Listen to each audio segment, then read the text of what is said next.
Welcome to another episode of the Tobago House of Assembly's Post-Executive Council Media Briefing. This week, the Secretary of Community Development and Culture, Dr. Denise Soyafat Angus, and the Secretary for Infrastructure and Public Utilities, Gary Melville, addressed the media. I'm going to start off first of all by talking about a much wanted program that we have been trying to put in place for the last few months, which is our comprehensive signage program. And that is due to begin by the second week in June 2015. This initiative is really part of the division's focus for road security for all road users in Tobago and to enhance the aesthetic value and user experience for tourists and locals alike. Of course, this program is also going to help significantly with predictability for our emergency services and other service-related entities like TT Post and Public Health. We would have gone through a process where we would have put out a request for proposals in January, and we would have gotten 5 proposals from 5 different companies, and would have selected from among the 5, 2 contractors to provide safety, regulatory, directional and information signs across the island. These 2 companies will be engaged in providing 1,015 place name indicator signs. That would be street names. And one company would be doing an area from Charlottesville through to parts of Patience Hill, which is about just half of the total, 507 signs. And the other company will do from Patience Hill around to Crown Point and coming around, ending up in the North Side Road.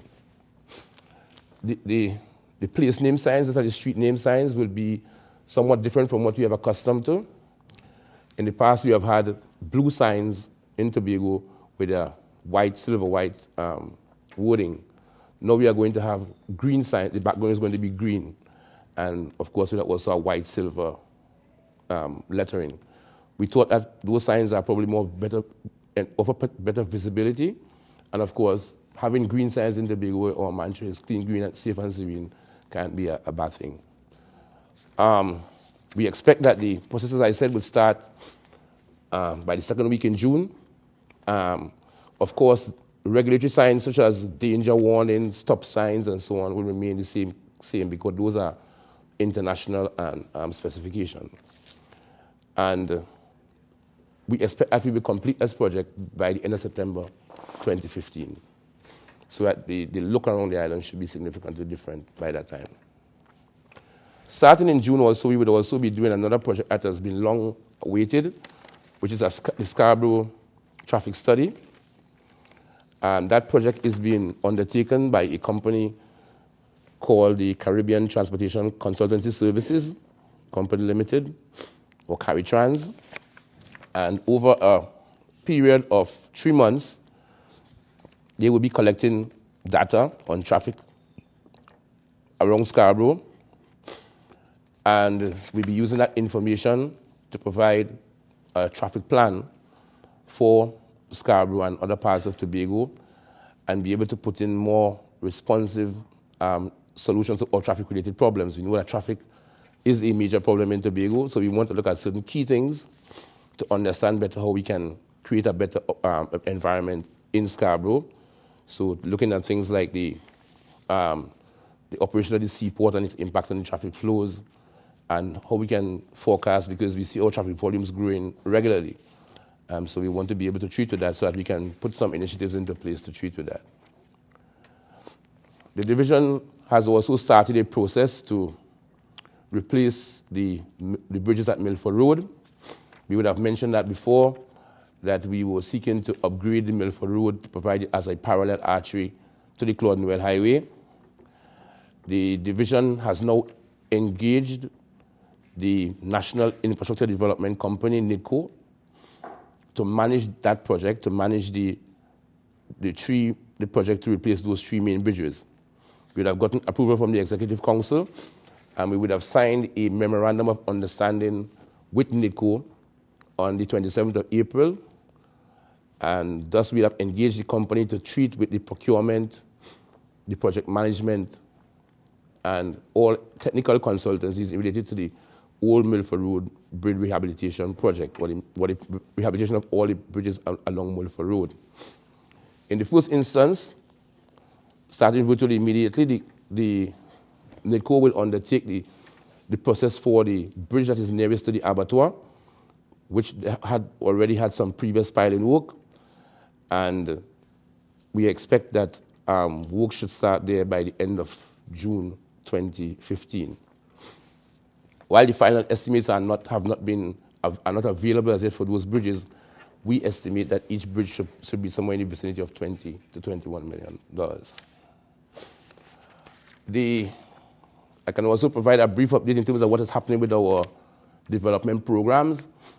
Of course, these programs are quite important in terms of a number of projects throughout Tobago, and they do employ a significant number of persons, as well as employ the services of a number of small business persons in Tobago who provide rent and lease equipment, vehicles, and so on. And of course, like all divisions, and particularly because we are such a big division, we have been reeling from the impact of the reduction in the Assembly's allocation that we saw for the third quarter, that $102 million. I mean, this is really the first time since Act 40 would have been in place in 1996. It's the first time in 74 quarters that it has ever happened that the Assembly has gotten less than its the quarter of its parliamentary allocation that it should get each quarter. And of course, therefore, we have to reprioritize our projects and programs to ensure that at the same time we continue to deliver to the people of Tobago and to also keep our employees and so on in place. So we will continue with a number of projects. We have completed around 28 major projects at this point in time in the financial year throughout Tobago. We will see in the next few weeks, we have seen already in Mount St. George that we have now paved the Sawmill Road. So that is one new road, one new motorable road that has come out of the program in in this financial year. We expect to pave, as part of the paving of Orange Hill, we expect to pave the Morning Glory as well as the Spring Garden Trace in the next 2 to 3 weeks. So those will also be two new motorable roads that Tobagonians can use and sometimes be able to prevent some of the traffic issues that we have. Of course, we have a number of drains and bridges, and sorry, not drains, bridges, but drains and retaining walls being built around the island. We will continue with those. Let me also, as I mentioned before, the paving program. Again, based upon the funding, we're having some challenges, but we're seeking to we have just about completed the first phase of our paving program. We would have had a program targeted at doing approximately $86.7 million worth of paving, divided up into 2 phases. The first phase is budgeted to cost $40 million. We are almost finished with that phase. We have just about 4 remaining roads to do in that regard, and some of them have already started, which is along the North Side Road, the Orange Hill Road from Spring Garden up to Patience Hill, and of course including those 2 roads I just spoke about earlier, the Palm Drive and that same Spring Garden Trace to Plymouth. Spring Garden Trace to Plymouth Road, which is the that road that was built some years ago. We are hoping to conclude to also get the second phase of the program going, which includes some major roads such as the Claude Noel Highway section between the Calder Hall traffic light and Rockley Vale. That area, as anyone who drives there knows, it's not Rockley Vale, Calder Hall traffic light and Orange Hill.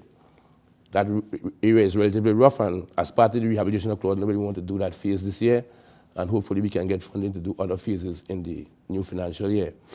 It also includes a number of streets in Cane and Bonaccord, in Signal Hill and Patience Hill, aspects of areas of the Windward Road, especially that area from John Dial up into Mount St. George. And I want to, at that point in time, call upon the Water and Sewage Authority, who has a project earmarked for pipeline between Hoop and the Mount St. George Castara Road junction.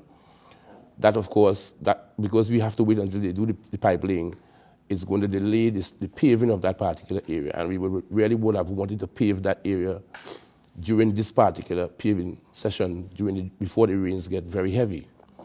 Of course, WASA, I understand, would have issued a contract, but they have not implemented it as yet. And that is also kind of some difficulty for us, because we know we are getting a number of complaints from persons in Southwest Tobago about the water shortages, unavailability of water. And of course, we know that WASA has on its books for a very long time the long-awaited the Silting of the Hillsborough Dam, which is a project that certainly, if that is done, can provide a significant larger quantity of water available to the residents in Tobago, and I believe can also impact upon Southwest Tobago. So really, this is really about calling upon the authority, the organization, in particular the minister, to pay a little more attention to us here in Tobago, because we have too many projects on the books that are not starting. We are seeing that WASA is doing a lot of work throughout the country, and while the workers here, I would applaud them for the efforts, because I see them hard at work all the time. I think that some of the projects earmarked for Tobago should be dealt with. We have too many of them outstanding. And that includes also the Southwest Tobago wastewater treatment. That project has been around for quite a long time, and we continue to expose our environment to challenges because of the fact that we don't have a proper comprehensive system for treatment of wastewater in Southwest Tobago. I would like to, before I get started, take a moment to express on behalf of the Executive Council our deepest condolences to Mr. Wilson and his family on the passing of his wife. We all know that Mr. Wilson was a past councillor and Secretary of Tourism and Transportation, and therefore we hope that God grants him and his family the strength that is needed to take them through this period, and that God may grant his wife eternal peace. The Heritage Festival is already fast approaching, and in keeping with what we normally do, this weekend, in fact on Thursday and Friday, tomorrow Thursday and Friday, we will be having the launch of the Heritage Festival 2015, and beginning to showcase some of the activities that we expect to see as part of the 2-week festival and also the year-round experience. By now, we would have recognized that last year we would have tested the year-round experience for the first time. Yes, we had some small hiccups, but I think overall everyone agrees that certainly if we want to expand the industry in the creative and the cultural areas, then this is a significant avenue for us to do so. And so this year, again, we will, with some tweaking, pursue the year-round experience in addition to the 2-week festival. The festival would begin on the 16th of July and run into the 1st of August for the tight 2-week festival, and beyond that continue into November. The launch on Thursday would be a media launch up at the Fort King George. We felt that Fort King George was a significant place for us to have that media launch, given that this year it is the end of the trilogy, Community Treasures Recognition being the theme, and recognizing that perhaps a significant part of our existence would have begun with that fort that has so many stories to tell about our beginnings, our early beginnings, how many times we were fought over, and therefore the influences on who we are right now. That will be followed by the usual parade of the villages and other performers through the streets of Scarborough on Friday, and end with a performance on Friday afternoon at 5 p.m. in the Market Square area. This year we are doing this a little bit earlier, and I'm pleased to announce that 11 Miss Heritage Personality contestants have already been chosen, and they too will be part of the parade and experience on Friday afternoon. In 2014, I really would like to commend the Heritage Committee and the Heritage Festival that though we at the Executive Council would have approved 13 million, they actually came in at about 12.7 million in expenditure, and therefore they have to be applauded for that. I therefore want to congratulate the board that recently demitted office in April for being able to complete the 2 years, and in the last year be able to complete some things under budget, and to really take this opportunity to thank them for their service over the last 2 years.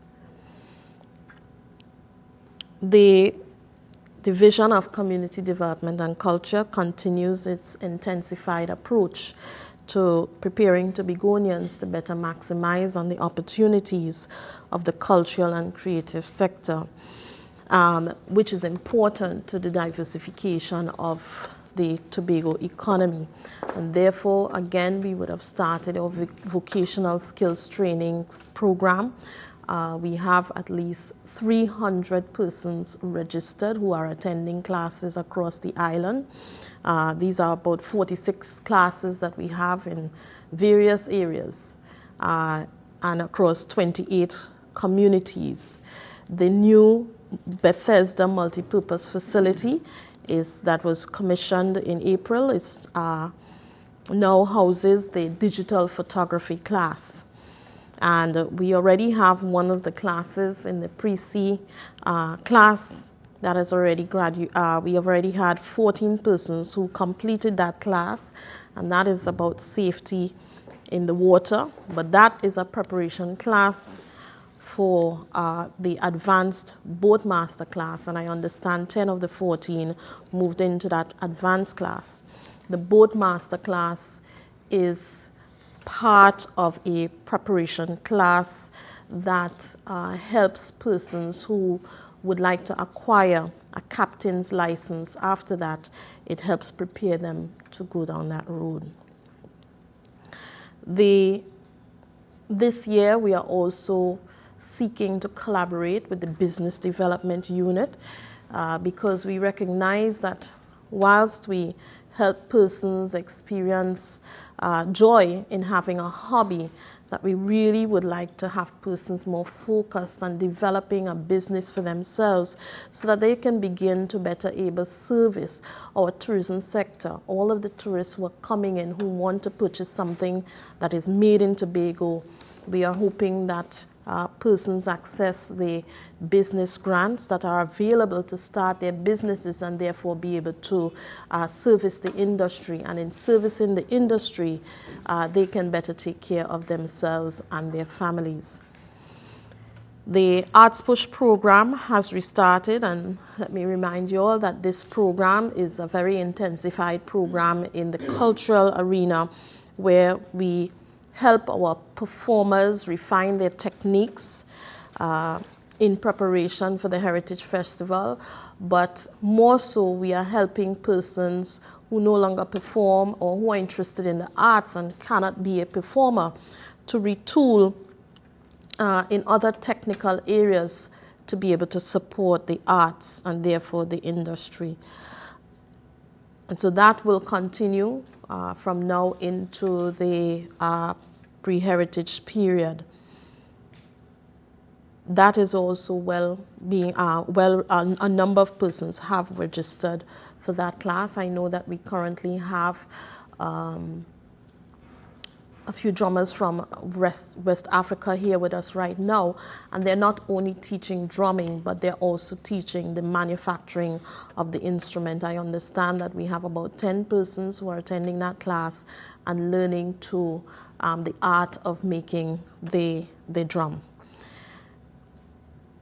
As part of empowering women, we have a number of programs within the division. And we would have recently had the Girls Talk activity, which is the third year that we're doing this activity. And we talked to the young girls who would have just finished the C exam and impress upon them the importance of their own wellness, health, image and also their spiritual health. And that would have been a very successful program attended by about 50 students from across 7 schools within the area in the north. It is the first time that we would have gone to the north, and we would have done previously a program in the west, a program in the east, and now we have completed the north. In addition to that, we would have launched the Phenomenal Woman program in Argyle. And this program is unique because many times as women mature, we feel that no longer should we place emphasis on them wanting to dance or do different things with their lives that are full of fun. And we tend to neglect having programs that can assist them in that area. Exercising is not only going into a gym, but you can exercise by free movement in dance, and those are the areas that we have focused on with them. We have also added a component of craft, again enticing persons, to think about your creative side and to be able to develop it. Not because you've retired means that you have to go home and be a shut-in. And so therefore this program will run both one in the east at the Argyle Community Center and one in the west at the Calder Hall Community Center on Saturdays. Again, this year we'll be running the Cool Kids Camp, which is one focused on developing the creative side of our children. And in addition, this year at the Bethesda Multipurpose Facility, we will be launching a new cultural heritage camp that will be one that is intensified in teaching them their cultural heritage and also the historic sites throughout the island. We have had a number of collaborations in the division over the last month or so. And this is all part of the cultural exchange in exposing our performers, our artists, and giving them a greater platform for practice and experience. It also helps us to promote the Tobago's indigenous culture outside of the island. And in some other areas, it helps our own artists get a new perspective and expand their imagination in terms of their own area of practice. The first one we would have had the collaboration with was with the private sector, Alex Devertil, in the film The 1970 Revolution. Of course, the recent River of Freedom performance, a collaboration with the U.S. Embassy and UTT, and that was unique in terms of telling the story of the part of the slave trade that would have ended in Trinidad, and giving that story in one of a combination of utilizing instruments along with poetry and storytelling and song. And we would have held that at the Scarborough Library, and that was well attended. Of course, we would have attended the Point Fortin Borough Day as usual and took about 140 performers to that space. That also was a successful collaboration with the Borough Day Corporation. Upcoming would be our collaboration with the Port of Spain celebrations on June 12th. As part of the military parade, we will be taking part in that parade on June 12th. And again, it is also about promoting Tobago's culture outside of the island, and following that with an invitation of persons to attend the Heritage Festival that is ongoing. We recently would have collaborated with our own colleagues in the Division of Tourism and Transport with the Sea Trade Caribbean Cruise and Conference. And so we are ensuring that our artists, our artisans are getting the greatest exposure that they can in terms of refining their arts and greater opportunities for them in terms of having a fulfilling career within the industry. Lastly, I would like to take the opportunity to congratulate the Roxborough Police Youth Club for 25 years of service to the community of Roxborough and environs. This group really should be admired for the level of service that they give and the variety of areas that they participate in. For example, a senior citizens activity center, having a vibrant youth following, and also their entrepreneurship in terms of managing the gate receipts at the Argyle waterfall. So I say congratulations again to them. The last Heritage Festival, 12.7 was spent, right? Yes, that is the report that I currently have. Okay. You have like an estimate as to how much this year's festival, how much will be spent, or an approximate?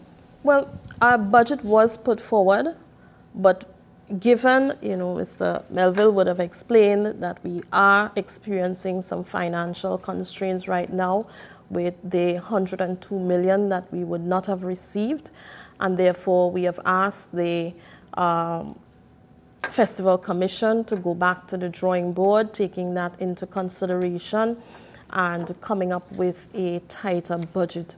I know that they have been in conversations with the chief administrator and even my administrator in seeing how best we can work with a reduced budget and produce a program of an equal or even higher quality. I would expect, though, to see a decrease because we are now moving into the Shore Park Cultural Complex, and so I would expect to see some savings there, given that we would not be investing significantly in the infrastructural outlay to host it outdoors. Would you like to share with us what the budget that was put forward? No, not at this time. How severely your division is being affected in terms of the budgetary shortfall at this time? Well, it has been challenging for the Division of Community Development and Culture. We are indeed the smallest division, and I don't wait for the challenges to occur. I mean, as soon as we understood there was a shortfall, I would have urged all of my heads to find creative ways of doing their programs with regard to decreasing their budgets, but at the same time being creative enough to ensure that we produce the same or an even higher quality of whatever we are setting out to do. Thank you for staying with us for the Tobago House of Assembly's Post-Executive Council Media Briefing for the week ending May 30th, 2015.